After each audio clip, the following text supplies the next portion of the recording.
اداکارہ اور T V میزبان میشی خان کی جانب سے اپنے براہ راست لائیو شو کے اختتام پر مہمانوں اور ٹیم کے ہمراہ سیلفی لینے کے دوران کرسی سے گر جانے کی ویڈیو وائرل ہو گئی۔ میشی خان کی سیلفی لینے کے دوران کرسی سے گرنے کی video K2 T V channel کے سوشل میڈیا اکاؤنٹ سے شیئر کی گئی، جہاں سے دوسرے شوبز میڈیا پیجز نے بھی اسے شیئر کیا اور ویڈیو سوشل میڈیا پر وائرل ہو گئی۔ مختصر ویڈیو میں میشی خان کو اپنے فون سے مہمانوں اور ٹیم کے ارکان کے ہمراہ شو کے اختتام پر سیلفی لینے کی کوشش کرتے دیکھا جا سکتا ہے، جس دوران وہ کرسی سے گر پڑتی ہیں۔ وائرل ویڈیو میں میشی خان شو کے اختتام پر ٹیم کے ارکان سے پوچھتی ہیں کہ ہمارے پاس کتنا ٹائم بچ گیا ہے، جس کے بعد وہ اپنا فون نکال کر سیلفی لینے کی کوشش کرتی دکھائی دیتی ہیں۔ ویڈیو میں دیکھا جا سکتا ہے کہ اداکارہ جیسے ہی فون نکال کر سیلفی لینے کی کوشش کرتی ہیں تو وہ اپنا توازن کھو بیٹھتی ہیں اور کرسی سے نیچے گر جاتی ہیں۔ میشی خان کرسی سے گرنے پر جہاں ہنس پڑتی ہیں، وہیں وہ شرمندہ بھی ہو جاتی ہیں۔ اداکارہ کی جانب سے لائیو شو کے اختتام پر سیلفی لینے کی کوشش کے دوران کرسی سے گر جانے کی ویڈیو وائرل ہونے کے بعد صارفین نے اس پر دلچسپ تبصرے کیے اور زیادہ تر لوگوں نے لکھا کہ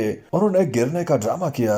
میشی خان کے گرنے پر جہاں صارفین نے ان کے گرنے کو اداکاری قرار دیا، وہیں زیادہ تر افراد نے ان کی خیریت کے لیے بھی دعائیں کی اور لکھا کہ امید ہے کہ اداکارہ کو زیادہ چوٹ نہیں لگی ہوگی۔ میشی خان کی ویڈیو پر صارفین کی جانب سے مختلف تبصرے کیے گئے، کئی صارفین نے ان کی خیریت پوچھی تو وہیں چند صارفین نے کہا کہ میشی خان نے گرنے کی اداکاری کی ہے۔ ایک صارف نے ویڈیو شیئر کرتے ہوئے لکھا کہ میشی خان کے ساتھ موئے موئے ہو گیا۔ عادل آصف نے دعویٰ کیا کہ میشی خان کے پروگرام کا پروڈیوسر ان کے جاننے والا ہے اور اس نے بتایا کہ میشی خان نے یہ اسٹنٹ وائرل ہونے کے لیے کیا ہے۔ الشبہ ملک لکھتی ہیں کہ انہیں آج تک کسی کے گرنے پر ہنسی نہیں آئی، لیکن میشی خان کو گرتے دیکھ کر بہت ہنسی آ رہی ہے۔